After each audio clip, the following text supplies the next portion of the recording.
ये पावन पौड़ी जगत गुरु गुरु नानक साहब महाराज जी वल्लों उच्चारण की हुई है। इस पावन पौड़ी दे राही गुरु नानक साहब महाराज जी ने बड़ा सुंदर उपदेश साढ़े सामने रखा है। केंद्री भाव दे विच पातशाह जी ने फरमाया कर अवगण पछतावना। पातशाह जी ने आख्या जिस मनुख ने अपने विच कोई अवगण किया है उसके जीवन के विच जो इफैक्ट आया है वो की है पछतावना। उसनूं पछताउणा पैंदा है। हुण मरण तो बाद नहीं, जे अवगण जिउंदे जी बंदे ने किया है तो पातशाह जी ने गुरबाणी दे विच फरमाया एह कर करे सो एह कर पाया।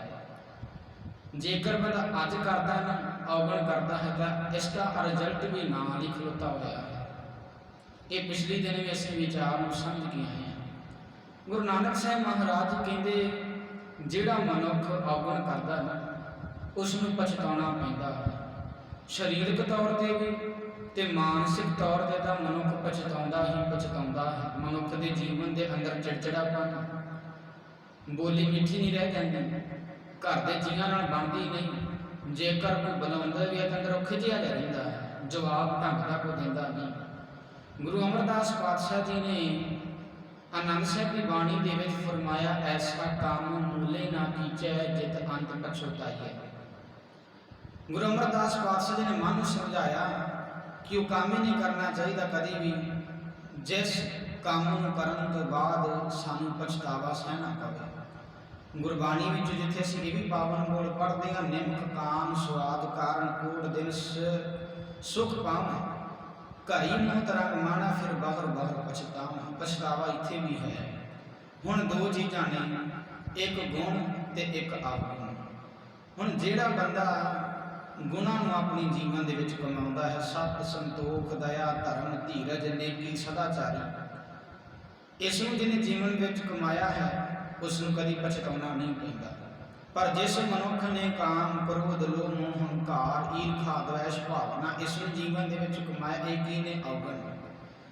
जिसने अवगुणां नूं कमाया उसनूं गुरु नानक साहब महाराज जी कहते अपने जीवन दे विच पछताउणा पैंदा है। इफैक्ट उसके जीवन दे विच आया है कि उन्हें पछताउणा पवेगा, उसनूं अपनी जिंदगी दे विच पछतावा मिलेगा मिलेगा। हुण जिथे पातशाह जी ने गुरबाणी दे विच ये पावन गुण साडे सामने रखे ने कि लोक अवगणा की बन्नै गंठड़ी गुण ना विहाजै कोई गुणा का गाह नानका विरला कोई होए। कोई विरला मनुख है किहड़ा जिन्हें गुरु तो मत लई है, जिहड़ा महत्वपूर्ण बनिया। पिछले दिन विचार कीती सी वो विरला है जिन्हें गुरु तो मत लई है। तो गुरु तो मत लाए कोई विरला बन सकता है। तो गुणों को एकत्र करके अपने जीवन के जिस मनुख को कमाया। कहते लोग अवगुणा की बने गंठड़ी, लोग अवगुणा में इकट्ठा करते जीवन के गुणों को कोई विरला ही है जिहड़ा अपने जीवन के इकट्ठिया करता धारण करता है। यह है इस पावन पौड़ी का केंद्री भाव कार अवगण पछतावना। अवगण करेगा तो पछतावा मिलेगा। जेकर गुरु की मत को अपने जीवन के धारण कर लवे तो कोई पछतावा नहीं है। गुरु के उपदेश जीवन के कमा लिया तो कोई पछतावा नहीं। जेकर अवगुणा कमाएगा तो ये इफैक्ट ये असर तेरी जिंदगी के आएगा कि तेन पछताउणा पवेगा। ये सी केंद्री भाव पौड़ी का। हुण गुरु नानक साहब महाराज जी ने इस पावन पौड़ी की पहली पंक्ति के विच वो तरीका दसिया है। जेकर वो तरीका वरत लिया जाए तो पातशाह जी कहते जीवन के पछताउणा नहीं पैंदा, पछतावा खत्म हो जाता है। हुण एक एक बोल इस पावन पौड़ी का समझण वाला है। आम जदों इस पावन पौड़ी की विचार की गई ना तो इस मरण तो बाद नाल जोड़िया गया, क्योंकि लफ्ज इस पावन पौड़ी के कुछ इहो जिहे आए जिन्हों ने समझिया नहीं बाणी, क्योंकि बाणी का वाक है गुर की बाणी गुर ते जाती। पर असी गुरबाणी की खोज नहीं की ते गलत अर्थ ने जिहड़े अर्थां दे अनर्थ करके संगतां दे विच रखे गए। हुण जिवें लफ्ज आया छड़ दुनिया अंदर जावना तो उत्थे व्याख्या की गई कि मरण तो बाद की गल हो रही है। जिथे अगर नंगा दोषक चलिया उत्थे कह दिता गया कि मरण तो बाद नरक की गल हो रही है। सुख है। गुरु नानक साहब महाराज जी ने पौड़ी के आरंभ के फरमाया कपड़ रूप सुहावना। ਹੁਣ ਕੱਪੜ ਕੀ ਹੈ? ਕੱਲਾ ਕੱਲਾ ਬੋਲ ਸਮਝਣ ਵਾਲਾ ਹੈ। ਧਿਆਨ ਦੇ ਨਾਲ ਅਸੀਂ ਇਸ ਪਾਵਨ ਪੌੜੀ ਨੂੰ ਸਮਝਦੇ ਹਾਂ। ਕੱਪੜ, ਰੂਪ, ਸੁਹਾਵਣਾ, ਦੋ ਚੀਜ਼ਾਂ ਨੇ, ਕੱਪੜ ਤੇ ਰੂਪ। ਕੱਪੜ ਕੀ ਹੈ? ਗੁਰੂ ਨਾਨਕ ਸਾਹਿਬ ਮਹਾਰਾਜ ਜੀ ਨੇ ਬਾਣੀ ਦੇ ਵਿੱਚ ਫਰਮਾਇਆ, ਕਾਇਆ ਕੱਪੜ ਟੁਕ ਟੁਕ ਹੋਸੀ ਹਿੰਦੁਸਤਾਨ ਸੰਭਾਲਸੀ ਗੋਲਾ। ਗੁਰੂ ਨਾਨਕ ਸਾਹਿਬ ਮਹਾਰਾਜ ਜੀ ਦੇ ਬੋਲ ਨੇ, ਜਿਹੜੇ ਬਾਬਰ ਬਾਣੀ ਦੇ ਪਰਥਾਏ ਅਸੀਂ 4 ਸ਼ਬਦ ਗੁਰਬਾਣੀ ਦੇ ਵਿੱਚ ਪੜ੍ਹਦੇ ਹਾਂ। ਉੱਥੇ ਗੁਰੂ ਨਾਨਕ ਸਾਹਿਬ ਮਹਾਰਾਜ ਨੇ ਕਿਹਾ, ਕਾਇਆ ਕੱਪੜ ਟੁਕ ਟੁਕ ਹੋਸੀ। ਕੱਪੜ ਕੀ ਹੈ? ਕਾਇਆ, ਸਾਡਾ ਸਰੀਰ। ਸਰੀਰ ਦੇ ਵਿੱਚ ਅੱਖਾਂ ਵੀ ਆਉਣਗੀਆਂ, ਕੰਨ, ਨੱਕ, ਹੱਥ, ਪੈਰ, ਇਹ ਸਾਡੇ ਗਿਆਨ ਅੰਦਰ, ਕਰਮ ਅੰਦਰ, ਭਾਵ ਸਾਰੇ ਸਰੀਰ ਦੀ ਗੱਲ ਕੀਤੀ ਗਈ ਹੈ। ਕਾਇਆ ਕੱਪੜ, ਕੱਪੜ ਕਿਸ ਨੂੰ ਆਖਿਆ ਗਿਆ? ਸਰੀਰ ਨੂੰ ਕਾਇਆ। ਕੱਪੜ ਰੂਪ ਸੁਹਾਵਣਾ, ਦੂਜੇ ਨੰਬਰ ਤੇ ਰੂਪ ਦੀ ਗੱਲ ਕੀਤੀ ਹੈ। ਹੁਣ ਇੱਥੇ ਪਾਤਸ਼ਾਹ ਜੀ ਨੇ ਕਿਸੇ ਬਾਹਰੀ ਰੂਪ ਦੀ ਗੱਲ ਨਹੀਂ ਕੀਤੀ। ਕਈ ਵਾਰ ਅਸੀਂ ਬਾਹਰੀ ਰੂਪ ਦੀ ਜਦੋਂ ਗੱਲ ਕਰਦੇ ਅਸੀਂ ਕਹਿੰਦੇ ਹਾਂ ਫਲਾਣੇ ਬੰਦੇ ਦਾ ਰੰਗ ਰੂਪ ਬੜਾ ਸੋਹਣਾ, ਇਸ ਦੇ ਨੈਣ ਨਕਸ਼ ਨੇ ਬੜੇ ਸੋਹਣੇ ਨੇ। ਪਰ ਗੁਰੂ ਨਾਨਕ ਸਾਹਿਬ ਮਹਾਰਾਜ ਨੇ ਇੱਥੇ ਬਾਹਰੀ ਤੌਰ ਤੇ ਕਿਸੇ ਰੂਪ ਦੀ ਗੱਲ ਨਹੀਂ ਕੀਤੀ, ਕਿਉਂਕਿ ਜਿਸ ਬੰਦੇ ਨੇ ਆਪਣੀ ਜ਼ਿੰਦਗੀ ਦੇ ਅੰਦਰ ਬਹੁਤਾਤ ਅਵਗੁਣਾਂ ਨੂੰ ਕਮਾਇਆ ਹੁੰਦਾ ਹੈ ਨਾ, ਬਹੁਤਾਤ ਗਿਣਤੀ ਦੇ ਵਿੱਚ ਜਿਹੜਾ ਬੰਦਾ ਅਵਗੁਣਾਂ ਨੂੰ ਆਪਣੇ ਜੀਵਨ ਦੇ ਵਿੱਚ ਕਮਾ ਲੈਂਦਾ ਹੈ, ਤੇ ਕਈਆਂ ਲੋਕਾਂ ਦਾ ਕਹਿਣਾ ਹੁੰਦਾ ਹੈ ਕਿ ਇਹ ਸੁਭਾਅ ਕਰਕੇ ਬੜਾ ਕਰੂਪ ਹੈ, ਇਸ ਦੇ ਅੰਦਰ ਜਿਹੜੇ ਨੇ ਉਹ ਅਵਗੁਣ ਹੀ ਅਵਗੁਣ ਨੇ। ਇਹ ਸਮਾਜ ਦੇ ਵਿੱਚ ਰਹਿੰਦਾ ਹੈ ਪਰ ਇਹ ਕਠਿਨਾਈਆਂ ਪੈਦਾ ਕਰਦਾ। ਕੋਈ ਬੋਲ ਵਾਲੀ ਚੰਗੀ ਨਹੀਂ ਇਸ ਦੀ ਹੈਗੀ, ਇਹ ਕਿਸੇ ਨੂੰ ਚੰਗਾ ਬੋਲਦਾ ਨਹੀਂ, ਇਹ ਸੁਭਾਅ ਕਰਕੇ ਬੜਾ ਕਰੂਪ ਹੈ। ਬਾਹਰੀ ਤੌਰ ਤੇ ਭਾਵੇਂ ਉਸ ਦਾ ਰੰਗ ਰੂਪ ਨੈਣਕਸ਼ ਬੜੇ ਸੋਹਣੇ ਹੋਣ, ਪਰ ਸੁਭਾਅ ਕਰਕੇ ਮਾੜਾ ਹੈ। ਇਸ ਦਾ ਅੰਦਰਲਾ ਰੂਪ ਚੰਗਾ ਨਹੀਂ, ਸੁਭਾਅ ਕਰਕੇ ਬੰਦਾ ਮਾੜਾ ਹੈ, ਸੁਭਾਅ ਕਰਕੇ ਬੰਦਾ ਚੰਗਾ। ਹੁਣ ਇੱਕ ਉਦਾਹਰਨ ਸਾਂਝੀ ਕਰਾਂ। ਜਿਵੇਂ ਉਦਾਹਰਨ ਰਾਹੀਂ ਸਮਝੀਏ ਕਿ ਕਿਸੇ ਘਰ ਦੇ ਵਿੱਚ 2 ਮੀਆਂ ਬੀਬੀ ਨੇ ਤੇ ਉਹਨਾਂ ਦੇ 2 ਬੱਚੇ ਲੜਕੇ ਨੇ। ਵੱਡੇ ਲੜਕੇ ਦੀ ਉਮਰ ਹੋ ਗਈ ਹੈ ਵਿਆਹੁਣ ਵਾਲੀ। ਘਰਦਿਆਂ ਨੇ ਇੱਕ ਕੁੜੀ ਦਾ ਰਿਸ਼ਤਾ ਵੇਖਿਆ ਆਪਣੇ ਲੜਕੇ ਦੇ ਲਈ।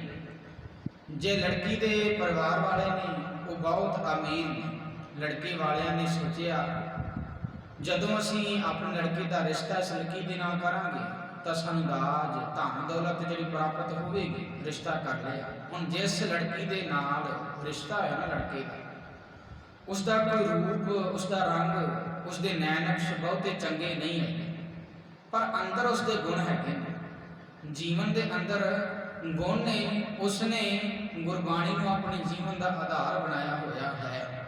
ਵਿਆਹ ਕੇ ਜਦੋਂ ਘਰ ਦੇ ਵਿੱਚ ਆਈ ਉਹ ਲੜਕੀ ਤਾਂ 2 ਮਹੀਨੇ ਪੈਂਦੇ ਨੇ, ਸੱਸ ਸਹੁਰੇ ਨੇ ਤਾਣੇ ਮੇਣੇ ਦੇਣੇ ਸ਼ੁਰੂ ਕਰ ਦਿੱਤੇ, ਤੈਨੂੰ ਤਾਂ ਅਸੀਂ ਐਵੇਂ ਵਿਆਹ ਕੇ ਲੈ ਆਏ ਆ, ਤੇਰਾ ਤਾਂ ਰੂਪ ਰੰਗ ਜਿਹੜਾ ਚੱਜਦਾ ਨਹੀਂ, ਤੂੰ ਤਾਂ ਕਾਲੀ ਕਲੂਟੀ ਹੈ, ਤੇਰੇ ਨੈਣ ਨਕਸ਼ ਜਿਹੜੇ ਚੱਜਦੇ ਨਹੀਂ ਹੈਗੇ। ਸਾਨੂੰ ਤਾਂ ਹੋਰ ਵੀ ਆਪਣੇ ਮੁੰਡੇ ਦੇ ਲਈ ਕਈ ਲੜਕੀਆਂ ਦੇ ਰਿਸ਼ਤੇ ਆਉਂਦੇ ਸੀ, ਪਰ ਪਤਾ ਨਹੀਂ ਤੂੰ ਹੀ ਸਾਡੇ ਘਰ ਕਿੱਥੋਂ ਆ ਗਈ। ਇਹ ਆਮ ਕਈਆਂ ਘਰਾਂ ਦੇ ਵਿੱਚ ਵਾਪਰਦਾ ਹੈ। ਹੁਣ ਜਿਹੜੀ ਲੜਕੀ ਵਿਆਹ ਕੇ ਘਰ ਦੇ ਵਿੱਚ ਆਈ ਹੈ ਨਾ, ਉਸਨੇ ਆਪਣਾ ਸੁਭਾਅ ਨਹੀਂ ਛੱਡਿਆ। ਉਹ ਆਪਣੇ ਸੱਸ ਸਹੁਰੇ ਦੀ ਪਰਵਾਹ ਵੀ ਕਰਦੀ, ਆਪਣੇ ਘਰ ਵਾਲੇ ਦੀ ਪਰਵਾਹ ਕਰਦੀ ਕਿ ਕਦੋਂ ਮੇਰੇ ਸੱਸ ਸਹੁਰੇ ਨੂੰ ਚਾਹ ਚਾਹੀਦੀ ਹੈ, ਪਾਣੀ ਚਾਹੀਦੀ ਹੈ, ਕੱਪੜਾ ਲਿਆ ਧੋ ਕੇ ਦੇਣਾ। ਆਪਣੇ ਘਰ ਵਾਲੇ ਦੀ ਪਰਵਾਹ ਕਰਦੇ ਸੀ ਕਦੋਂ ਦਫ਼ਤਰ ਦੇ ਵਿੱਚ ਜਾਣਾ। ਸੱਸ ਸਹੁਰਾ ਭਾਵੇਂ ਉਸਦਾ ਘਰ ਵਾਲਾ ਜੋ ਮਰਜ਼ੀ ਬੋਲੀ ਜਾਵੇ, ਪਰ ਉਹ ਕਿਸੇ ਦੀ ਪਰਵਾਹ ਨਹੀਂ ਕਰਦੀ। ਉਸਨੇ ਆਪਣਾ ਸੁਭਾਅ ਨਹੀਂ ਛੱਡਿਆ। 7-8 ਸਾਲ ਬੀਤ ਗਏ। ਸੱਸ ਸਹੁਰਾ ਇਸੇ ਤਰ੍ਹਾਂ ਤਾਣੇ ਮੇਣੇ ਜਿਹੜੇ ਉਸਨੂੰ ਦਿੰਦੇ ਰਹੇ। ਜਦੋਂ ਦੂਜੇ ਮੁੰਡੇ ਦੀ ਵਿਆਹ ਦੀ ਉਮਰ ਹੋਈ ਨੇ ਤਾਂ ਇਹ ਵਿਚਾਰ ਕੀਤੀ ਕਿ ਘਰ ਦੇ ਵਿੱਚ ਹੁਣ ਜਿਹੜੀ ਨੂੰਹ ਲਿਆਉਣੀ ਹੈ ਨਾ, ਉਹ ਰੰਗ ਰੂਪ ਦੀ ਬੜੀ ਸੋਹਣੀ ਲਿਆਵਾਂਗੇ, ਨੈਣ ਨਕਸ਼ ਦੇ ਬੜੇ ਸੋਹਣੇ ਹੋਣ। ਅਖੀਰ ਉਹੋ ਜਿਹੀ ਲੜਕੀ ਉਹਨਾਂ ਲੱਭ ਗਈ। ਜਦੋਂ ਛੋਟੇ ਲੜਕੇ ਦਾ ਵਿਆਹ ਹੋਇਆ, ਜੇ ਛੋਟੀ ਨੂੰਹ ਘਰ ਦੇ ਵਿੱਚ ਆਈ ਤਾਂ 3 ਮਹੀਨਿਆਂ ਬਾਅਦ ਉਸਨੇ ਘਰ ਦੇ ਵਿੱਚ ਕਲੇਸ਼ ਪਾ ਦਿੱਤਾ, ਲੜਾਈ, ਸੱਸ ਸਹੁਰੇ ਨੂੰ ਅੱਗੇ ਲਾ ਲਿਆ। ਐਂ ਕਹਿ ਸਕਦੇ ਹਾਂ ਅਸੀਂ ਕਿ ਸਾਰਾ ਘਰ ਹੀ ਹੈ ਜਿਹੜਾ ਉਸਨੇ ਸਿਰ 'ਤੇ ਚੁੱਕ ਲਿਆ। ਉਹ ਕਹਿੰਦੀ ਹੈ ਕਿ ਜੋ ਕੰਮ ਕਰਾਂਗੀ ਮੈਂ ਕਰਾਂਗੀ, ਮੇਰੇ ਤੋਂ ਪੁੱਛ ਕੇ ਘਰ ਦੇ ਵਿੱਚ ਕੰਮ ਹੋਵੇ। ਸੱਸ ਸਹੁਰੇ ਤੋਂ ਚੱਲਦੀ ਨਹੀਂ। ਹੁਣ ਜਿਹੜੀ ਸੱਸ ਕਦੀ ਵੱਡੀ ਨੂੰਹ ਨੂੰ ਮਾੜਾ ਕਹਿੰਦੀ ਇਸਨੇ ਕਾਲੀ ਕਲੂਟੀ ਹੈ, ਇਹਨੂੰ ਘਰ ਦੇ ਵਿੱਚ ਐਵੇਂ ਲੈ ਆਏ, ਇਹਦੇ ਨੈਣ ਨਕਸ਼ ਚੰਗੇ ਨਹੀਂ ਹੈਗੇ, ਇਹਦਾ ਰੰਗ ਕਾਲਾ ਹੈ। ਹੁਣ ਉਹ ਸੱਸ ਇਹ ਕਹਿਣ ਤੇ ਮਜਬੂਰ ਹੋ ਗਈ, ਉਸ ਨੂੰ ਬਹਾ ਕੇ ਪੁੱਛਿਆ ਹੋਵੇ ਕਿ ਹੁਣ ਰੂਪ ਕਿਸ ਦਾ ਚੰਗਾ ਹੈ, ਤਾਂ ਉਹ ਕਹਿਣ ਤੇ ਮਜਬੂਰ ਹੈ ਹੁਣ ਕਿ ਚਾਹੇ ਇਹ 7 ਸਾਲ ਵਿਆਹੀ ਨੂੰ ਘਰ ਦੇ ਵਿੱਚ ਹੋ ਗਏ ਆਈ ਨੂੰ, ਕਿਸੇ ਨੇ ਕਦੀ ਸਾਨੂੰ ਜਵਾਬ ਨਹੀਂ ਦਿੱਤਾ। ਹਰੇ ਕੰਮ ਕਰਦੀ, ਸਾਰਾ ਘਰ ਵੀ ਸੰਭਾਲਿਆ ਹੈ ਇਸਨੇ, ਅਸੀਂ ਜੋ ਮਰਜ਼ੀ ਕਹਿ ਲਈਏ, ਇਸ ਨੇ ਸਾਨੂੰ ਕੋਈ ਜਵਾਬ ਨਹੀਂ ਦਿੱਤਾ। ਇਹ ਰੰਗ ਰੂਪ ਦੀ ਚਾਹੇ ਸੋਹਣੀ ਹੈ, ਨੈਣਾਂ 'ਚ ਚੰਗੇ ਨੇ, ਰੰਗ ਵੀ ਸਾਫ਼ ਹੈ, ਪਰ ਇਸ ਨੂੰ ਤਾਂ ਬੋਲਣ ਦੀ ਅਕਲ ਨਹੀਂ ਹੈਗੀ। ਵੱਡੇ ਛੋਟੇ ਨੇ ਬੋਲਣਾ ਕਿਸ ਤਰ੍ਹਾਂ, ਉਸ ਨੂੰ ਤਮੀਜ਼ ਹੈ ਕਿ ਵੱਡੇ ਛੋਟੇ ਨੇ ਕਿਵੇਂ ਬੋਲਣਾ। ਇਸ ਨੂੰ ਤਮੀਜ਼ ਹੀ ਨਹੀਂ, ਇਸ ਨੇ ਸਾਰਾ ਘਰ ਹੀ ਸਿਰ 'ਤੇ ਚੁੱਕ ਲਿਆ। ਹੁਣ ਉਹ ਸੱਸ ਕਹਿਣ 'ਤੇ ਮਜਬੂਰ ਹੋ ਗਈ। ਵੱਡੀ ਨੌਂ ਦਾ ਰੂਪ ਹੈ ਜਿਹੜਾ ਸੁਭਾਅ ਦਾ, ਉਹ ਚੰਗਾ ਹੈ, ਸੁਭਾਅ ਕਰਕੇ ਚੰਗੀ ਹੈ। ਹੁਣ ਇਸੇ ਤਰ੍ਹਾਂ ਇੱਕ ਬੰਦੇ ਦਾ ਬਾਹਰਲਾ ਰੂਪ ਹੈ, ਹੋ ਸਕਦਾ ਬਾਹਰਲਾ ਰੂਪ ਚੰਗਾ ਹੋਵੇ ਤੇ ਅੰਦਰ ਰੂਪ ਚੰਗਾ ਨਹੀਂ ਹੋਵੇ। ਹੁਣ ਜਿਸ ਤਰ੍ਹਾਂ ਵੱਡੀ ਨੂੰਹ ਦਾ ਬਾਹਰੀ ਤੌਰ ਤੇ ਰੂਪ ਚੰਗਾ ਨਹੀਂ ਸੀ, ਪਰ ਅੰਦਰਲਾ ਰੂਪ ਬੜਾ ਸੋਹਣਾ ਸੀ। ਉਸਨੇ ਆਪਣਾ ਗੁਣ ਛੱਡਿਆ ਨਹੀਂ, ਉਸਨੇ ਆਪਣੇ ਜੀਵਨ ਦੇ ਅੰਦਰ ਉਹਨਾਂ ਗੁਣਾਂ ਨੂੰ ਪਾਲ ਕੇ ਰੱਖਿਆ ਹੈ। ਵੱਡੇ ਛੋਟੇ ਦੀ ਕਦਰ ਵੀ ਕੀਤੀ ਹੈ, ਕਿਸ ਤਰ੍ਹਾਂ ਬੋਲਣਾ ਹੈ, ਕਿਸ ਤਰ੍ਹਾਂ ਸਾਰੇ ਘਰ ਨੂੰ ਸੰਭਾਲਣਾ, ਉਸਨੇ ਸਾਰੀ ਆਪਣੀ ਡਿਊਟੀ ਜ਼ਿੰਮੇਵਾਰੀ ਨਾਲ ਨਿਭਾਈ ਹੈ। ਹੁਣ ਇਸੇ ਤਰ੍ਹਾਂ ਗੁਰੂ ਨਾਨਕ ਸਾਹਿਬ ਮਹਾਰਾਜ ਨੇ 52 ਪੌੜੀ ਦੇ ਵਿੱਚ ਅੰਦਰਲੇ ਰੂਪ ਦੀ ਗੱਲ ਕੀਤੀ ਹੈ। ਪਾਤਸ਼ਾਹ ਜੀ ਕਹਿੰਦੇ ਕੱਪੜ ਰੂਪ ਸੁਹਾਵਣਾ। ਪਾਤਸ਼ਾਹ ਜੀ ਕਹਿੰਦੇ ਇਹ ਸਰੀਰ ਦੇ ਅੰਦਰ ਗਿਆਨ ਦੇ ਤੇ ਕਰਮ ਅੰਦਰ, ਇਹ ਅੱਖਾਂ ਚੰਗੀਆਂ ਬਣ ਸਕਦੀਆਂ ਨੇ, ਅੱਖਾਂ ਚੰਗਾ ਵੇਖ ਸਕਦੀਆਂ ਨੇ, ਕੰਨ ਚੰਗਾ ਸੁਣ ਸਕਦੇ ਨੇ। ਤੇਰਾ ਅੰਦਰਲਾ ਰੂਪ ਵੀ ਸੋਹਣਾ ਬਣ ਸਕਦਾ, ਸੁਹਾਵਣਾ ਬਣ ਸਕਦਾ ਹੈ। ਕੱਪੜ ਰੂਪ ਸੁਹਾਵਣਾ, ਇਹ ਕੱਪੜ ਤੇ ਰੂਪ, ਇਹ ਸਰੀਰ ਤੇ ਅੰਦਰਲਾ ਰੂਪ ਸੋਹਣਾ ਬਣ ਸਕਦਾ ਹੈ। ਕਿਵੇਂ? ਪਾਤਸ਼ਾਹ ਜੀ ਕਹਿੰਦੇ ਛੱਡ ਦੁਨੀਆ। ਹੁਣ ਕੀ ਗੁਰੂ ਨਾਨਕ ਸਾਹਿਬ ਮਹਾਰਾਜ ਨੇ ਆਖਿਆ ਮਰ ਜਾਓ ਸਾਰੇ? ਨਹੀਂ, ਇਹੋ ਜਿਹੀ ਗੱਲ ਤਾਂ ਪਾਤਸ਼ਾਹ ਜੀ ਨਹੀਂ ਕੀਤੀ। ਕਹਿੰਦੇ ਛੱਡ ਦੁਨੀਆ। ਇੱਥੇ ਗੁਰੂ ਨਾਨਕ ਸਾਹਿਬ ਮਹਾਰਾਜ ਨੇ ਦੁਨੀਆਦਾਰੀ ਵਾਲੀ ਵਿਚਾਰਧਾਰਾ ਛੱਡਣ ਨੂੰ ਆਖਿਆ ਕਿ ਵਿਚਾਰ ਛੱਡ। ਅੱਜ ਬਹੁਤਾਤ ਲੋਕ ਦੁਨੀਆ ਦੇ ਮਗਰ ਲੱਗ ਕੇ ਹਰੇਕ ਕੰਮ ਕਰਦੇ ਨੇ, ਖਾਂਦੇ ਨੇ ਲੋਕਾਂ ਵੱਲ ਵੇਖ ਕੇ, ਪੀਂਦੇ ਨੇ ਲੋਕਾਂ ਵੱਲ ਵੇਖ ਕੇ, ਕੱਪੜਾ ਪਾਉਂਦੇ ਨੇ ਲੋਕਾਂ ਵੱਲ ਵੇਖ ਕੇ, ਜਿਵੇਂ ਲੋਕਾਂ ਨੇ ਪਾਇਆ ਸੀ ਉਵੇਂ ਕਰਾਂਗੇ। ਵਿਆਹ ਕੋਈ ਕਰਦਾ ਹੈ, ਫਲਾਣੇ ਬੰਦੇ ਨੇ ਇੰਨਾ ਪੈਸਾ ਲਾਇਆ ਸੀ, ਜੇ ਆਖਿਆ ਜਾਵੇ ਨਾ ਗੁਰਮਤ ਨਹੀਂ ਮੰਨਦੀ ਨਾ ਜੇ ਨਸ਼ਾ ਨਹੀਂ ਕਰਨਾ ਚਾਹੀਦਾ, ਅੱਗੋਂ ਕਈਆਂ ਦਾ ਜਵਾਬ ਹੁੰਦਾ ਚਲ ਅਸੀਂ ਤਾਂ ਭਾਵੇਂ ਗਾਤਰਾ ਪਾਇਆ, ਖੰਡੇ ਦੀ ਪਹੁ ਲਈ ਹੈ, ਪਰ ਰਿਸ਼ਤੇਦਾਰਾਂ ਨੂੰ ਤਾਂ ਸ਼ਰਾਬ ਪਿਉਣੀ ਪਵੇਗੀ ਨਾ। ਲੋਕਾਂ ਦੇ ਮਗਰ ਲੱਗ ਕੇ ਹਰੇਕ ਕੰਮ ਕੀਤਾ ਜਾ ਰਿਹਾ। ਗੁਰੂ ਤੋਂ ਨਹੀਂ ਪੁੱਛਿਆ ਸੀ ਕੀ ਖਾਣਾ, ਕੀ ਪੀਣਾ ਤੇ ਕੀ ਪਹਿਨਣਾ। ਹਰੇਕ ਗੱਲ ਦਾ ਜਵਾਬ ਬਾਣੀ ਦੇ ਵਿੱਚ ਸਾਨੂੰ ਮਿਲ ਜਾਂਦਾ। ਗੁਰੂ ਨਾਨਕ ਸਾਹਿਬ ਮਹਾਰਾਜ ਨੇ ਆਖਿਆ ਬਾਬਾ ਹੋਰ ਖਾਣਾ ਖੁਸ਼ੀ ਖੁਆਰ, ਜਿਤ ਖਾਧਾ ਤਰ ਪੀੜੀਏ ਮਨ में चले विकार। बाबा होर पहनना पहनन खुशी खुआर, जित पहनदे तन पीड़ीए मन में चले विकार। बाबा होर चढ़ना खुशी खुआर, जित चढ़े तन पीड़ीए मन में चले विकार। इत्थे कपड़े ਇਹੋ ਜਿਹੇ ਪਾਏ ਜਾਂਦੇ ਨੇ, ਬੰਦੇ ਨੂੰ ਵਿਕਾਰੀ ਬਣਾਇਆ ਜਾਂਦਾ ਹੈ, ਅੰਗਾਂ ਦੀ ਪ੍ਰਦਰਸ਼ਨੀ ਕੀਤੀ ਜਾਂਦੀ ਹੈ। ਇਹ ਗੱਲਾਂ ਵੈਸੇ ਕਈਆਂ ਨੂੰ ਚੰਗੀਆਂ ਨਹੀਂ ਲੱਗਦੀਆਂ, ਪਰ ਅੱਜ ਵੇਖੋ ਵੇਖੀਏ ਸਭ ਕੁਝ ਹੋ ਰਿਹਾ ਹੈ। ਦੁਨੀਆ ਦੇ ਮਗਰ ਲਾ ਕੇ ਕੰਮ ਕੀਤਾ ਜਾ ਰਿਹਾ। ਫਲਾਣੇ ਬੰਦੇ ਨੇ ਇਹੋ ਜਿਹਾ ਕੱਪੜਾ ਪਾਇਆ, ਮੈਂ ਵੀ ਪਾਉਣਾ। ਹੁਣ ਪਿੱਛੇ ਟ੍ਰੈਂਡ ਜਿਹਾ ਚੱਲਿਆ ਸੀ ਨਾ, ਮੈਂ ਤਾਂ ਕਈ ਵਾਰ ਸੋਚਦਾ ਹੁੰਦਾ ਕਿਸੇ ਲੜਕੇ ਦੀ ਪੈਂਟ ਕੋਈ ਪਾਟ ਗਈ ਹੋਣੀ, ਪਾਟੀ ਪਾਈ ਫਿਰਦਾ ਸੀ, ਫੈਸ਼ਨ ਹੀ ਬਣ ਗਿਆ। ਸਾਰਿਆਂ ਨੇ ਪਾਟੀਆਂ ਪੈਂਟਾਂ ਪਾਉਣੀਆਂ ਨੇ ਜਿਹੜੀਆਂ ਸ਼ੁਰੂ ਕਰ ਦਿੱਤੀਆਂ। ਕਹਿਣ ਤੋਂ ਮੁਰਾਦ ਲੋਕਾਂ ਦੇ ਮਗਰ ਲਾ ਕੇ ਅਸੀਂ ਕੰਮ ਕਰਦੇ ਹਾਂ। ਗੁਰੂ ਨਾਨਕ ਸਾਹਿਬ ਮਹਾਰਾਜ ਕਹਿੰਦੇ ਵਿਚਾਰਧਾਰਾ ਛੱਡ ਦੇ, ਛੱਡ ਦੁਨੀਆ, ਦੁਨੀਆਦਾਰੀ ਵਾਲੇ ਵਿਚਾਰ ਛੱਡ। ਲੋਕ ਤੈਨੂੰ ਕੀ ਕਹਿਣਗੇ ਸਭ ਛੱਡ ਦੇ। ਕੱਲ ਵੀ ਜ਼ਿਕਰ ਕੀਤਾ ਸੀ ਨਾ, ਕਾਨੋਂ ਕਾਟੀ ਨਾਕੋ ਕਾਟੀ ਕਾਟ ਕੂੜ ਕੇ ਡਾਰੀ ਕੋ ਕਬੀਰ ਸੰਤਨ ਕੀ ਪਿਆਰਨ, तीन लोग की प्यारी माया छड़ दे सो। माया तेनू जाग रही है, तू माया छड़ के रख दे। गुरु तो मत लै लै कि दुनियादारी वाले विचार छड़ दे, माया छड़ दे। अगे आखे अंदर जागना, दुनियादारी वाले विचार छड़ दे, अपने अंदर जा। अंदर झाती मार के वेख बंदे खोज दिल हर रोज, ना फिर परेशानी माही। तेरे अंदर जिहड़े सिद्धांत पे ने उन्होंने प्रकट कर, गुरु तो मत लैके। फरीदा जे तू अकल लतीफ काले लिख ना लेख, अपने गिरबान में सिर नीवा कर देख। मत विच रतन जवाहर मानक, सब कुछ है अंदर, पर अंदर कभी बंदे ने वेख्या नहीं, झाती नहीं मारी ना अंदर की कुछ पिया, गुणा प्रकट नहीं किया। प्रकट कदों होने सी? गुरु दे कोल आके, गुरु दे कोल आया नहीं। जे एक गुरु की सिख सुनी, गुरु की सिक्ख्या सुन लेंदा तां इन्हां गुणां ने सिद्धांतां दे अंदर प्रकट हो जाना सी। पातशाह जी कहते जेकर अंदर झाती मार लवेंगा अंदर चला जाएगा। कपड़ रूप सुहावना, ये शरीर काया, ये ज्ञान दे कर्म दे चंगे हो जाएंगे, अंदर रूप सोहना बन जाएगा। जेकर अंदर झाती ना मारी, गुरु की मत ना धारण किया, तो फिर की है? कर आवगन पछतावन, फिर तेन पछताना पवेगा। दोबारा फिर इस पंक्ति की अर्थ साझी करते हैं, कपड़ रूप सुहावना। जेकर असी भी अपने शरीर कपड़ काया अंदरले रूप में सोहना बनाना, तो सोहना बन सकता है। करना की पवेगा? छड़ दुनिया, दुनियादारी वाले विचार छड़ना पवेगा, अंदर जावना, अंदर झाती मारनी पैनी है। सिद्धांतों गुरु के कोल आके प्रकट करना पैना, गुण साडे अंदर। ਮੰਦਾ ਚੰਗਾ ਆਪਣਾ ਆਪੇ ਹੀ ਕੀਤਾ। ਪਾਵਨਾ ਪਾਤਸ਼ਾਹ ਜੀ ਕਹਿੰਦੇ ਜਿਵੇਂ ਦਾ ਕਰੇਗਾ, ਮੰਦਾ ਕਰ ਲੈ ਚੰਗਾ ਕਰ ਲੈ, ਉਹ ਜਿਹੇ ਫਲ ਦੀ ਪ੍ਰਾਪਤੀ ਹੋ ਜਾਵੇਗੀ। ਆਪਣਾ ਕੀਤਾ ਤੈਨੂੰ ਭੁਗਤਣਾ ਪਵੇਗਾ। ਜਿੱਥੇ ਪਾਤਸ਼ਾਹ ਨੇ ਗੁਰਬਾਣੀ ਵਿੱਚ ਆਖਿਆ, ਦੱਦਿਆ ਦੋਸ਼ न देहु किसै दोष कर मैं अपने जो मैं किया सो मैं पाया दोष न दीਜੈ ਅਵਰ ਜਨ। ਅੱਜ ਸਮਾਜ ਦੇ ਹਾਲਾਤ ਪਤਾ ਕੀ ਨੇ? ਜੇ ਕੋਈ ਚੰਗਾ ਹੁੰਦਾ ਬੰਦਾ ਕਹਿੰਦਾ ਮੈਂ ਕੀਤਾ, ਮੈਂ ਹੀ ਕਰ ਸਕਦਾ ਕੰਮ, ਮੇਰੇ ਵਰਗਾ ਕੋਈ ਨਹੀਂ ਕਰ ਸਕਦਾ। ਪਰ ਜੇਕਰ ਮਾੜਾ ਹੋ ਜਾਵੇ, ਇਸ ਦਾ ਦੋਸ਼ ਦੂਜੇ ਸਿਰ ਮੜਦਾ ਕਿ ਫਲਾਣੇ ਬੰਦੇ ਨੇ ਕੀਤਾ, ਜਾਂ ਫਿਰ ਰੱਬ ਦੀ ਸਾਡੇ ਨਾਲ ਮਾੜਾ ਕਰ ਰਹੇ ਨੇ, ਫਿਰ ਰੱਬ ਦਾ ਨਾਮ ਲੈ ਦਿੱਤਾ ਜਾਂਦਾ। ਪਰ ਪਾਤਸ਼ਾਹ ਜੀ ਕਹਿੰਦੇ ਨਹੀਂ, ਇੱਥੇ ਦੋਸ਼ ਦੇ ਰਿਹਾ, ਚੰਗਾ ਕਰ ਲੈ ਮੰਦਾ ਕਰ ਲੈ, ਜਿਵੇਂ ਦਾ ਕਰੇਗਾ ਉਵੇਂ ਤੈਨੂੰ ਭੁਗਤਣਾ ਪੈਣਾ ਹੈ। ਮੰਦਾ ਚੰਗਾ ਆਪਣਾ ਆਪੇ ਹੀ ਕੀਤਾ ਪਾਵਨਾ, ਹੁਕਮ ਕੀਏ ਮਨ ਭਾਉਂਦੇ ਰਾਹ ਭੀੜੇ ਅੱਗੇ ਜਾਵਣਾ। ਗੁਰੂ ਨਾਨਕ ਸਾਹਿਬ ਮਹਾਰਾਜ ਕਹਿੰਦੇ ਜਦੋਂ ਮਨ ਦੇ ਹੁਕਮ ਲਾਗੂ ਕਰ ਦਿੱਤੇ ਜਾਣ, ਹੁਣ ਕਈ ਵਾਰ ਦੇਖਣ ਵਿੱਚ ਮਿਲ ਜਾਂਦਾ ਹੈ, ਕਈਆਂ ਬੰਦਿਆਂ ਨੇ ਆਪਣੇ ਮਨ ਦੇ ਹੁਕਮ ਆਪਣੇ ਮਨ ਦੇ ਉੱਤੇ ਵੀ ਲਾਗੂ ਕੀਤੇ ਹੁੰਦੇ ਨੇ, ਆਪਣੇ ਉੱਤੇ ਵੀ ਲਾਗੂ ਕਰ ਲੈਂਦੇ ਨੇ। ਉਹ ਕਹਿੰਦਾ ਪਰਿਵਾਰ ਵਾਲਿਆਂ ਤੇ ਮੇਰਾ ਹੀ ਹੁਕਮ ਹੈ ਜਿਹੜਾ ਚੱਲੇ, ਫਿਰ ਇਦੋਂ ਬਾਅਦ ਅੱਗੇ ਕਹਿੰਦਾ ਸਮਾਜ ਤੇ ਮੇਰਾ ਹੀ ਚੱਲੇ। ਇਦੋਂ ਅੱਗੇ ਚੜ੍ਹਦੇ ਚੜ੍ਹਦੇ ਬੰਦੇ ਪਏ ਨੇ ਗੁਰਦੁਆਰੇ ਦੇ ਭਾਈ ਸਾਹਿਬ ਦੀ ਕਥਾ ਕਰਨ ਤਾਂ ਮੇਰੇ ਕੋਲ ਪੁੱਛਗਿੱਛ ਕਰਨ। ਪਾਤਸ਼ਾਹ ਜੀ ਕਹਿੰਦੇ ਹੁਕਮ ਕੀਏ ਮਨ ਭਾਉਂਦੇ। ਜਦੋਂ ਮਨ ਦੇ ਹੁਕਮ ਲਾਗੂ ਕਰ ਦਿੱਤੇ ਜਾਣ, ਹਰੇਕ ਥਾਂ ਤੇ ਬੰਦਾ ਸੋਚਦਾ ਨਾ ਮੇਰਾ ਹੀ ਹੁਕਮ ਲਾਗੂ ਹੋਵੇ, ਪਰ ਹਰੇਕ ਥਾਂ ਤੇ ਗੁਰੂ ਦਾ ਹੁਕਮ ਲਾਗੂ ਹੋਣਾ ਚਾਹੀਦਾ ਸੀ, ਪਰ ਨਹੀਂ। ਬੰਦਾ ਕਹਿੰਦਾ ਮੇਰਾ ਹੁਕਮ ਲਾਗੂ ਹੋਵੇ, ਜਿਵੇਂ ਮੈਂ ਕਹਾਂ ਉਵੇਂ ਗੁਰਦੁਆਰੇ ਦੇ ਵਿੱਚ ਵੀ ਹੋਣਾ ਚਾਹੀਦਾ ਹੈ, ਪਰਿਵਾਰ ਦੇ ਵਿੱਚ ਵੀ ਉਸੇ ਤਰ੍ਹਾਂ ਹੋਣਾ ਚਾਹੀਦਾ ਹੈ। ਮੈਂ ਵੀ ਆਪਣੇ ਮਨ ਦੀ ਮਰਜ਼ੀ ਨਾਲ ਚੱਲਣਾ, ਪਰ ਇੱਥੇ ਗੁਰੂ ਤੋਂ ਪੁੱਛ ਕੇ ਚੱਲਣਾ ਸੀ, ਗੁਰੂ ਤੋਂ ਨਹੀਂ ਪੁੱਛਿਆ। ਪਰ ਪਾਤਸ਼ਾਹ ਜੀ ਕਹਿੰਦੇ ਜੇਕਰ ਮਨ ਦੇ ਹੁਕਮ ਹਰੇਕ ਥਾਂ ਤੇ ਲਾਗੂ ਕਰੇਗਾ ਨਾ, ਤੇ ਇੱਕ ਗੱਲ ਯਾਦ ਰੱਖੀ, ਹੁਕਮ ਕੀਏ ਮਨ ਭਾਉਂਦੇ ਰਾਹ ਭੀੜਾ ਅੱਗੇ ਜਾਣਾ। ਰਾਹ ਭੀੜਾ ਹੋ ਜਾਣਾ। ਹੁਣ ਰਾਹ ਕਿਹੜਾ? ਇਹ ਮਰਨ ਤੋਂ ਬਾਅਦ ਕੋਈ ਰਾਹ ਭੀੜਾ ਹੁੰਦਾ ਹੈ, ਜਾਂ ਜਿਉਂਦੇ ਜੀ ਕੋਈ ਰਾਹ ਭੀੜਾ ਹੁੰਦਾ ਹੈ? ਇਹ ਰਾਹ ਜਿਉਂਦੇ ਜੀ ਬੰਦੇ ਦਾ ਭੀੜਾ ਹੁੰਦਾ ਹੈ। ਉਦਾਹਰਨ ਲੈ ਲਈਏ, ਜਿਵੇਂ ਕਈ ਸੜਕਾਂ ਬੜੀਆਂ ਖੁੱਲ੍ਹੀਆਂ ਹੁੰਦੀਆਂ ਨੇ, ਉਹਦੇ ਉੱਤੇ ਸਾਧਨ ਚਲਾਉਣਾ ਬੜਾ ਸੌਖਾ ਹੈ, ਮੋਟਰਸਾਈਕਲ ਕਾਰ ਗੱਡੀ ਜੋ ਵੀ ਚਲਾਉਣਾ ਅਸੀਂ ਬੜਾ ਸੌਖੇ ਤਰੀਕੇ ਨਾਲ ਲੈ ਜਾਂਦੇ ਹਾਂ। ਪਰ ਜਿੱਥੇ ਗਲੀਆਂ ਭੀੜੀਆਂ ਹੋਣ, ਉੱਥੇ ਸਾਧਨ ਚਲਾਉਣ ਦੇ ਸਮੇਂ ਸਾਨੂੰ ਕੀ ਪੈਦਾ ਹੁੰਦੀ ਹੈ? ਮੁਸ਼ਕਿਲ, ਕਠਿਨਾਈ ਪੈਦਾ ਹੁੰਦੀ ਹੈ, ਔਖਿਆਈ ਪੈਦਾ ਹੁੰਦੀ ਹੈ। ਹੁਣ ਇੱਥੇ ਭੀੜੇ ਦਾ ਮਤਲਬ ਹੈ ਮੁਸ਼ਕਲ। ਪਾਤਸ਼ਾਹ ਜੀ ਕਹਿੰਦੇ ਜੇਕਰ ਤੂੰ ਮਨ ਦੇ ਹੁਕਮ ਹਰੇਕ ਥਾਂ ਤੇ ਲਾਗੂ ਕਰੇਗਾ, ਹੁਕਮ ਕੀਏ ਮਨ ਭਾਉਂਦੇ ਰਾਹ ਭੀੜੇ ਅੱਗੇ ਜਾਵਣਾ, ਤੇਰਾ ਆਉਣ ਵਾਲਾ ਜੀਵਨ ਦਾ ਰਸਤਾ ਹੈ ਨਾ, ਜਿਹੜਾ ਰਾਹ ਹੈ, ਇਹ ਭੀੜਾ ਹੋ ਜਾਣਾ, ਇਹਦੇ ਵਿੱਚ ਮੁਸ਼ਕਲਾਂ ਖੜੀਆਂ ਹੋ ਜਾਣਗੀਆਂ ਜੇਕਰ ਤੂੰ ਮਨ ਦੇ ਹੁਕਮ ਹਰੇਕ ਥਾਂ ਤੇ ਲਾਗੂ ਕਰ ਲਵੇਂਗਾ।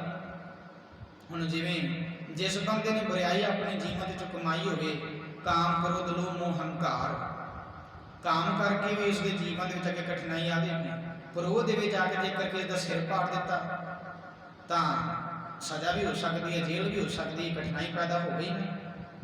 ਕਠਿਨਾਈ ਜੀਵਨ ਦੇ ਵਿੱਚ ਪਾਤਸ਼ਾਹ ਜੀ ਕਹਿੰਦੇ ਪੈਦਾ ਹੋਵੇਗੀ, ਰਾਹ ਭੀੜਾ ਅੱਗੇ ਜਾਵਣਾ। ਜੇਕਰ ਗੁਰੂ ਦੇ ਦੱਸੇ ਰਸਤੇ ਤੁਰ ਪੈਂਦਾ, ਗੁਰੂ ਦੀ ਸੁਣ ਲੈਂਦਾ, ਤਾਂ ਰਸਤਾ ਭੀੜਾ ਨਹੀਂ ਹੋਣਾ ਸੀ, ਮੁਸ਼ਕਲ ਕੋਈ ਨਹੀਂ ਸੀ। ਪਰ ਇਸਨੇ ਗੁਰੂ ਤੋਂ ਪੁੱਛ ਕੇ ਜੀਵਨ ਨੂੰ ਬਤੀਤ ਨਹੀਂ ਕੀਤਾ। ਪਾਤਸ਼ਾਹ ਜੀ ਕਹਿੰਦੇ ਤੂੰ ਮਨ ਦੇ ਹੁਕਮ ਲਾਗੂ ਕੀਤੇ, ਤੇਰਾ ਰਾਹ ਆਉਣ ਵਾਲਾ ਭੀੜਾ ਹੋ ਗਿਆ। ਰਾਹ ਭੀੜੇ ਅੱਗੇ ਜਾਵਣਾ, ਆਉਣ ਵਾਲਾ ਜਿਹੜਾ ਤੇਰਾ ਭਵਿੱਖ ਹੈ ਇਹਦੇ ਵਿੱਚ ਮੁਸ਼ਕਲਾਂ ਖੜੀਆਂ ਹੋਣਗੀਆਂ ਜੇਕਰ ਤੂੰ ਆਪਣੀ ਮਨ ਦੀ ਮਰਜ਼ੀ ਨਾਲ ਚੱਲੇਗਾ, ਮਨ ਦੇ ਹੁਕਮ ਹਰੇਕ ਥਾਂ ਤੇ ਲਾਗੂ ਕਰੇਗਾ। ਹੁਕਮ ਕੀਏ ਮਨ ਭਾਉਂਦੇ ਰਾਹ ਭੀੜਾ ਅੱਗੇ ਜਾਵਣਾ। ਭੀੜੇ ਦਾ ਮਤਲਬ ਹੈ ਮੁਸ਼ਕਲ। ਅੱਗੇ ਪਾਤਸ਼ਾਹ ਜੀ ਕਹਿੰਦੇ ਨੰਗਾ ਦੁਸ਼ਕ ਚਾਲਿਆ ਤਾਂ ਦੱਸਿਆ ਖਰਾ ਡਰਾਵਣ। ਹੁਣ ਇੱਥੇ ਕਿਤੇ ਸਰੀਰ ਦੇ ਨੰਗੇ ਹੋਣ ਦੀ ਗੱਲ ਨਹੀਂ ਕੀਤੀ ਕਿ ਬੰਦੇ ਦੇ ਕੱਪੜੇ ਲਾਹ ਦਿੱਤੇ ਜਾਣ, ਉਸਦੇ ਨੰਗੇਜ ਦੀ ਗੱਲ ਹੋ ਰਹੀ ਹੈ, ਨਹੀਂ। ਨੰਗਾ ਦੁਸ਼ਕ ਚਾਲਿਆ, ਹੁਣ ਨੰਗਾ ਦੁਸ਼ਕ ਕੀ ਹੈ? ਮਰਨ ਤੋਂ ਬਾਅਦ ਤਾਂ ਨਹੀਂ, ਜਿਉਂਦੇ ਜੀ ਦੀ ਗੱਲ ਕੀਤੀ ਕਿ ਇੱਥੇ ਉਸ ਮਨੁੱਖ ਦੀ ਗੱਲ ਹੋ ਰਹੀ ਹੈ ਜਿਹੜਾ ਗੁਨਾਹ ਵਾਲੇ ਪਾਸੋਂ ਨੰਗਾ ਹੋ ਗਿਆ, ਜਿਨੇ ਆਪਣੇ ਜੀਵਨ ਦੇ ਵਿੱਚ ਸਤ ਸੰਤੋਖ ਦਇਆ ਧਰਮ ਧੀਰਜ ਨੂੰ ਕਮਾਇਆ ਨਹੀਂ, ਜਿਨੇ ਆਪਣੇ ਜੀਵਨ ਦੇ ਵਿੱਚ ਬੁਰਾਈ ਕਮਾਈ, ਕਾਮ ਕ੍ਰੋਧ ਲੋਭ ਮੋਹ ਹੰਕਾਰ ਨੂੰ ਕਮਾਇਆ ਹੈ, ਉਹ ਨੰਗਾ ਦੁਸ਼ਕ ਚਾਲਿਆ। ਪਾਤਸ਼ਾਹ ਜੀ ਕਹਿੰਦੇ ਜੇਕਰ ਇਹ ਗੁਰੂ ਤੋਂ ਪੁੱਛ ਕੇ ਤੁਰਿਆ ਹੁੰਦਾ, ਗੁਰਸਿੱਖ ਮੀਤ ਚਲੋ ਗੁਰ ਚਾਲੀ, ਜੋ ਗੁਰ ਕਹੇ ਸੋਈ ਭਲ ਮਨ ਹਰ ਹਰ ਕਥਾ ਨਿਰਾਲੀ। ਪਾਤਸ਼ਾਹ ਜੀ ਕਹਿੰਦੇ ਇਹਦਾ ਜੀਵਨ ਬੜਾ ਚੰਗਾ ਬਣ ਜਾਣਾ ਸੀ, ਪਰ ਕੀ ਹੋਇਆ? ਨੰਗਾ ਦੁਸ਼ਕ ਚਾਲਿਆ। ਇਹ ਗੁਣਾਂ ਤੋਂ ਸੱਖਣਾ, ਗੁਣਾਂ ਵਾਲੇ ਪਾਸੇ ਨੰਗਾ ਹੋ ਗਿਆ। ਕਿਉਂ ਹੋਇਆ? ਕਿਉਂਕਿ ਹੁਕਮ ਕੀਏ ਮਨ ਭਾਉਂਦੇ। ਇਸ ਨੇ ਆਪਣੇ ਮਨ ਦੇ ਹੁਕਮ ਨੇ ਜਿਹੜੇ ਹਰੇਕ ਥਾਂ ਤੇ ਲਾਗੂ ਕੀਤੇ ਨੇ, ਆਪਣੇ ਤੇ ਵੀ, ਪਰਿਵਾਰ ਵਾਲਿਆਂ ਤੇ ਵੀ ਤੇ ਸਮਾਜ ਤੇ ਵੀ ਲਾਗੂ ਕਰਨਾ ਚਾਹੁੰਦਾ। ਨੰਗਾ ਦੁਸ਼ਕ ਚਾਲਿਆ, ਕਿਹਦੇ ਗੁਣਾਂ ਵਾਲੇ ਪਾਸੇ ਨੰਗਾ ਹੋ ਗਿਆ। ਗੁਰੂ ਬਖਸ਼ਿਸ਼ ਦਾ ਕੱਪੜਾ ਦੇ ਰਿਹਾ ਸੀ, ਗੁਰੂ ਤਾਂ ਕੱਪੜਾ ਦੇ ਰਿਹਾ ਸੀ, ਨਦਰੀ ਆਵੇ ਕਰਮੀ ਆਵੇ ਕਪੜਾ ਨਦਰੀ ਮੁਖ ਦੁਆਰ। ਗੁਰੂ ਕਪੜਾ ਦੇ ਰਿਹਾ ਸੀ ਪਰ ਲਿਆ ਨਹੀਂ। ਪ੍ਰੇਮ ਪਟੋਲਾ ਤੈ ਸ਼ਾਹ ਦਿੱਤਾ ਢੱਕਣ ਪਤ ਮੇਰੀ। ਗੁਰੂ ਕਪੜਾ ਦੇ ਰਿਹਾ ਸੀ, ਇਸਨੇ ਲਿਆ ਨਹੀਂ। ਪਰ ਇਹ ਵੀ ਸ਼ਲੋਕ ਅਸੀਂ ਉਦੋਂ ਪੜ੍ਹਦੇ ਹਾਂ ਜਦੋਂ ਰੁਮਾਲਾ ਸਾਹਿਬ ਚੜਾਉਣਾ ਹੋਵੇ ਨਾ, ਉਦੋਂ ਪੜ੍ਹਦੇ ਹਾਂ ਕਿ ਗੁਰੂ ਸਾਹਿਬ ਜੀ ਅਸੀਂ ਤੁਹਾਡੀ ਪੱਤ ਢੱਕ ਰਹੇ ਹਾਂ, ਤੁਸੀਂ ਸਾਡੀ ਢੱਕਦੇ। ਅਸੀਂ ਕੌਣ ਹੁੰਦੇ ਹਾਂ ਗੁਰੂ ਦੀ ਪੱਤ ਢੱਕਣ ਵਾਲੇ? ਪਰ ਨਹੀਂ, ਇਹ ਸ਼ਬਦ ਉਦੋਂ ਪੜ੍ਹਿਆ ਜਾਂਦਾ ਕਿ ਅਸੀਂ ਤੁਹਾਡੀ ਪੱਤ ਢੱਕੀਏ, ਤੁਸੀਂ ਸਾਡੀ ਢੱਕਦੇ ਆ। ਪਾਸਟ ਕਹਿੰਦੇ ਨੰਗਾ ਦੋਜ਼ਖ ਚਾਲਿਆ, ਗੁਣਾਂ ਵਾਲੇ ਪਾਸਿਓਂ ਨੰਗਾ ਹੋ ਗਿਆ। ਦੋਜ਼ਖ ਭਾਵ ਨਰਕ। ਜਦੋਂ ਬੰਦਾ ਗੁਣਾਂ ਵਾਲੇ ਪਾਸੋਂ ਨੰਗਾ ਹੋ ਜਾਂਦਾ ਹੈ, ਗੁਣਾਂ ਤੋਂ ਸਖਣਾ ਜੀਵਨ ਹੀ ਨਰਕ ਹੈ। ਨੰਗਾ ਦੋਜ਼ਖ ਚਾਲਿਆ, ਦੋਜ਼ਖ ਨਰਕ ਨੂੰ ਕਿਹਾ ਜਾਂਦਾ ਹੈ। ਪਿੱਛੇ ਵੀ ਜਾ ਕੇ ਆਏ ਹਨ। ਜਿਸ ਘਰ ਦੇ ਵਿੱਚ ਇਕੱਠੇ ਬਹਿ ਕੇ ਬਾਣੀ ਪੜ੍ਹੀ ਜਾਂਦੀ ਹੈ, ਗੁਰੂ ਦੇ ਅਸੂਲਾਂ ਨੂੰ ਜਿਸ ਘਰ ਦੇ ਵਿੱਚ ਲਾਗੂ ਕਰ ਲਿਆ ਗਿਆ ਹੈ, ਉਹ ਘਰ ਆਪਣੇ ਆਪ ਦੇ ਸਵਰਗ ਨੇ। ਜਿਨ੍ਹਾਂ ਘਰਾਂ ਦੇ ਵਿੱਚ ਗੁਰੂ ਦੇ ਅਸੂਲਾਂ ਨੂੰ ਲਾਗੂ ਨਹੀਂ ਕੀਤਾ, ਹੁਕਮਾਂ ਨੂੰ ਲਾਗੂ ਨਹੀਂ ਕੀਤਾ, ਉਹ ਘਰ ਆਪਣੇ ਆਪ ਦੇ ਵਿੱਚ ਨਰਕ ਬਣੇ ਪਏ ਨੇ। ਪਾਤਸ਼ਾਹ ਜੀ ਕਹਿੰਦੇ ਗੁਣਾਂ ਤੋਂ ਸਖਣਾ ਜੀਵਨ ਹੀ ਨਰਕ ਵਾਲਾ ਹੈ। ਜਿਸ ਜੀਵਨ ਦੇ ਵਿੱਚ ਗੁਣ ਆ ਗਏ ਉਹ ਜੀਵਨ ਸਵਰਗ ਵਾਲਾ ਹੈ। ਪਿੱਛੇ ਵੀ ਚਾਰ ਕੇ ਆਏ ਨਾ, ਕਾਮਾ ਨਰਕ ਸਵਰਗ ਵਿਚਾਰਾ ਸੰਤਨ ਦੋ ਰਾਧੇ। ਹਮ ਕਾਹੋਂ ਕਿ ਕਾ ਨਾ ਕਰਤੇ ਆਪਣੇ ਗੁਰੂ ਪ੍ਰਸਾਦੇ। ਇਹੋ ਜਿਹੇ ਕਿਸੇ ਨਰਕ ਨੂੰ ਗੁਰਮਤਿ ਦੇ ਵਿੱਚ ਥਾਂ ਨਹੀਂ ਹੈਗੀ। ਜਿਹੜੇ ਮੰਨੇ ਜਾਂਦੇ ਜਿਉਂਦੇ ਜੀ, ਪਾਤਸ਼ਾਹ ਜੀ ਕਹਿੰਦੇ ਨਰਕ ਹੈ ਸਵਰਗ ਹੈ, ਬੰਦੇ ਤੇ ਡਿਪੈਂਡ ਕਰਦਾ ਹੈ ਨਰਕ ਦੇ ਵਿੱਚ ਜਿਉਣਾ ਹੈ ਜਾਂ ਸਵਰਗ ਦੇ ਵਿੱਚ। ਜੀਵਨ ਨੂੰ ਸਵਰਗ ਬਣਾਉਣਾ ਹੈ ਜਾਂ ਨਰਕ ਬਣਾਉਣਾ ਹੈ। ਨੰਗਾ ਦੋਜ਼ਖ ਚਾਲਿਆ। ਪਾਤਸ਼ਾਹ ਜੀ ਕਹਿੰਦੇ ਗੁਣਾਂ ਵਾਲੇ ਪਾਸੇ ਨੰਗਾ ਹੋ ਗਿਆ ਤੇ ਦੋਜ਼ਖ ਚਾਲਿਆ। ਗੁਣਾਂ ਤੋਂ ਸਖਣਾ ਜੀਵਨ ਹੀ ਨਰਕ ਵਾਲਾ। ਕਹਿੰਦੇ ਜਦੋਂ ਗੁਣਾਂ ਤੋਂ ਸਖਣਾ ਹੋਇਆ ਨਾ, ਗੁਣਾਂ ਵਾਲੇ ਪਾਸੋਂ ਨੰਗਾ ਹੋਇਆ ਤਾਂ ਦੋਜ਼ਖ ਚਾਲਿਆ, ਇਹ ਨਰਕ ਵੱਲ ਤੁਰ ਪਿਆ। ਇਸਨੇ ਆਪਣਾ ਜੀਵਨ ਨਰਕ ਵਾਲੇ ਪਾਸੇ ਤੋਰਿਆ ਹੈ। ਤਾਂ ਦੱਸਿਆ ਖਰਾ ਡਰਾਵਣਾ, ਬੜਾ ਡਰਾਉਣਾ ਬਣ ਗਿਆ। ਹੁਣ ਜਿਸ ਜੀਵਨ ਦੇ ਵਿੱਚ ਬਹੁਤਾਤ ਗਿਣਤੀ ਦੇ ਵਿੱਚ ਆਪਣੀ ਹੋਣ ਤਾਂ ਲੋਕ ਡਰਦੇ ਨੇ ਇਹੋ ਜਿਹੇ ਬੰਦਿਆਂ ਤੋਂ। ਹੁਣ ਜਿਹੜਾ ਬੰਦਾ ਆਪਣੇ ਜੀਵਨ 'ਚ ਕ੍ਰੋਧ ਲੈ ਕੇ ਬੈਠਾ, ਈਰਖਾ ਲੈ ਕੇ ਬੈਠਾ, ਹੁਣ ਕਈ ਵਾਰ ਲੋਕ ਕਹਿੰਦੇ ਨਾ ਫਲਾਣੇ ਬੰਦੇ ਨੂੰ ਬੁਲਾਵੀਂ ਨਾ। ਇੱਕ ਵਾਰੀ ਬੁਲਾਇਆ ਸੀ, ਅੱਗੋਂ ਬੜੀਆਂ ਗੰਦੀਆਂ ਗਾਲਾਂ ਕੱਢਦਾ। ਇਹਦਾ ਕੀ ਪਤਾ ਉਹ ਚੁੱਕ ਕੇ ਇੱਟ ਮਾਰ ਦੇਵੇ ਸਿਰ ਦੇ ਵਿੱਚ। ਇਹਨੂੰ ਬੁਲਾਉਣ ਦੀ ਲੋੜ ਨਹੀਂ ਹੈਗੀ। ਬੜਾ ਭੈੜਾ ਬੰਦਾ, ਬੜਾ ਕਰੂਗਾ ਸੁਭਾਅ ਕਰਕੇ, ਨਹੀਂ ਬੋਲਣ ਦੀ ਅਕਲ ਨਹੀਂ ਹੈਗੀ। ਹੁਕਮ ਕੀਏ ਮਨ ਭਾਉਂਦੇ ਰਾਹ ਪੀੜਾ ਇੱਕ ਜਾਵਣਾ ਨੰਗਾ ਦੋਜ਼ਖ ਚਾਲਿਆ ਤਾਂ ਦੱਸਿਆ ਖਰਾ ਡਰਾਵਣਾ। ਹੁਣ ਕਈਆਂ ਘਰਾਂ ਦੇ ਵਿੱਚ ਕੋਈ ਮੈਂਬਰ ਹੀ ਘਰ ਦੇ ਵਿੱਚ ਐਵੇਂ ਦੇ ਜਿਹੜੇ ਘਰ ਦੇ ਦਹਿਸ਼ਤ ਫੜਾ ਕੇ ਰੱਖਦੇ ਨੇ ਕਿ ਘਰ ਦੇ ਵਿੱਚ ਉੱਚੀ ਹੱਸਣਾ ਨਹੀਂ, ਉੱਚੀ ਬੋਲਣਾ ਨਹੀਂ। ਤੇ ਮੈਂ ਪਿਛਲੇ ਦਿਨੀ ਵੀ ਇਹ ਗੱਲ ਸਾਂਝੀ ਕੀਤੀ ਸੀ, ਜਿਸ ਘਰ ਦੇ ਵਿੱਚ ਪਿਓ ਸ਼ਰਾਬ ਪੀਂਦਾ ਹੋਵੇ ਨਾ, ਤਾਂ ਰਾਤ ਨੂੰ ਜਦੋਂ ਘਰ ਦੇ ਵਿੱਚ ਪਿਓ ਆਉਂਦਾ ਤੇ ਬੱਚੇ ਡਰਦੇ ਬਹੁਤ ਨੇ। ਕਹਿੰਦੇ ਨੇ ਪਤਾ ਹੈ ਹੁਣ ਆ ਕੇ ਕੁੱਟੇਗਾ, ਮਾਂ ਨੂੰ ਗਾਲਾਂ ਕੱਢੇਗਾ, ਦਾਦੀ ਦਾਦੇ ਨੂੰ ਗਾਲਾਂ ਕੱਢੇਗਾ। ਉਹ ਗੁੱਠਾਂ 'ਚ ਲੁਕੇ ਪਏ ਹੁੰਦੇ ਨੇ, ਉਹ ਪਿਓ ਤੋਂ ਡਰੇ ਜਾਂਦੇ ਨੇ। ਭੂਤਨਾ ਬਣਿਆ ਭੂਤ ਹੀ ਇੱਕ ਹਿਸਾਬ ਦਾ। ਪਾਸ਼ਾ ਕੀ ਤਾਂ ਦੱਸਿਆ ਖਰਾ ਡਰਾਵਣਾ। ਜਿਸ ਬੰਦੇ ਦੇ ਜੀਵਨ ਦੀ ਬੁਰਾਈ ਹੈ ਨਾ, ਲੋਕ ਉਹਦੇ ਕੋਲ ਡਰਦੇ ਨੇ। ਬੁਲਾ ਕੇ ਰਾਜੀ ਨਹੀਂ, ਪਾਸਾ ਵੱਟ ਕੇ ਲੰਘ ਜਾਂਦੇ ਨੇ ਕਿ ਬੁਲਾਉਣ ਦੀ ਲੋੜ ਨਹੀਂ, ਡਰਦਾ ਹੀ ਨਹੀਂ। ਜਦੋਂ ਬੁਲਾ ਲਿਆ ਕਿ ਉਹਦੇ ਕਿਹੜੇ ਮੂੰਹ ਤੋਂ ਬੋਲਣਾ ਇਹਨੇ, ਕਿਹੋ ਜਿਹਾ ਘੋੜਾ ਭੈੜਾ ਬੋਲੇਗਾ।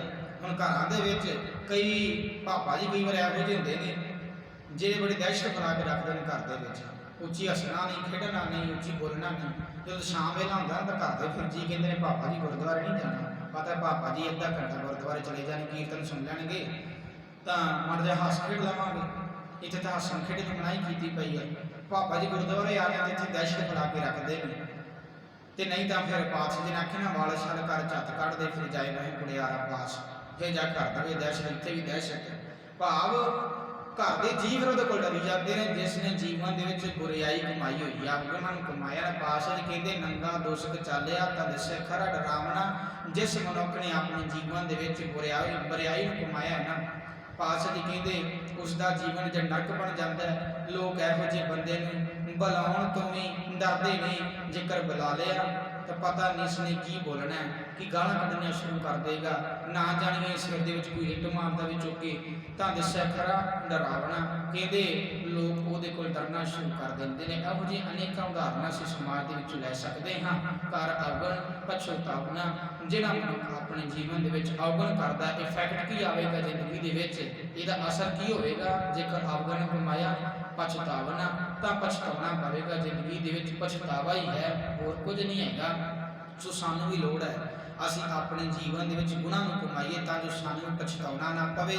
ਜੇਕਰ ਅਸੀਂ ਵੀ ਆਪਣੇ ਇਸ ਸਰੀਰ ਕੱਪੜ ਨੂੰ ਅਤੇ ਅੰਦਰਲੇ ਰੂਪ ਨੂੰ ਸੋਹਣਾ ਬਣਾਉਣਾ ਹੈ ਤਾਂ ਛੱਡ ਦੁਨੀਆਦਾਰੀ ਵਾਲੀ ਵਿਚਾਰ ਨੂੰ ਛੱਡੀਏ ਅੰਦਰ ਜਾਵਣਾ, ਅੰਦਰ ਨੂੰ ਖੋਜੇ ਸਿਧਾਂਤ ਗੁਣ ਅੰਦਰ ਪਏ ਨੇ, ਮੰਦਾ ਚੰਗਾ ਆਪਣਾ ਆਪੇ ਹੀ ਕੀਤਾ ਪਾਵਣਾ। ਜਿਵੇਂ ਦਾ ਕਰਾਂਗੇ ਮੰਦਾ ਕਰਾਂਗੇ, ਚੰਗਾ ਕਰਾਂਗੇ ਜਿਵੇਂ ਦਾ ਕਰਾਂਗੇ ਉਹੋ ਜਿਹਾ ਸਾਨੂੰ ਭੁਗਤਣਾ ਪਵੇਗਾ। ਹੁਕਮ ਕੀ ਮਨ ਭਾਵਦੇ ਰਾਹ ਭੀੜੇ ਅੱਗੇ ਜਾਵਣਾ।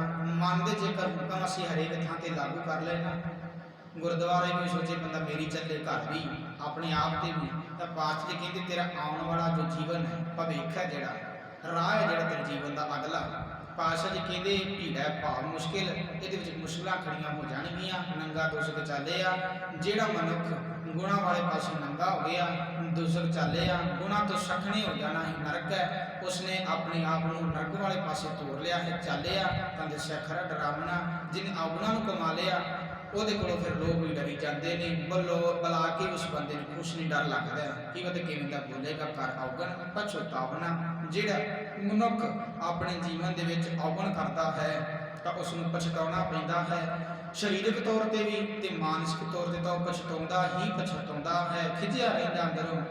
ਜਿਹੜੀ ਹੈ ਟੈਨਸ਼ਨ, ਆਪਣੀ ਜੀਵਨ ਡਿਪਰੈਸ਼ਨ ਹੈ ਜਿਹੜਾ ਇਹਦੇ ਵਿੱਚ ਫਸਿਆ ਰਹਿੰਦਾ ਹੈ, ਪਛਤਾਉਣਾ ਪੈਂਦਾ ਹੈ। ਸੋ ਇਹ ਉਪਦੇਸ਼ ਗੁਰੂ ਨਾਨਕ ਸਾਹਿਬ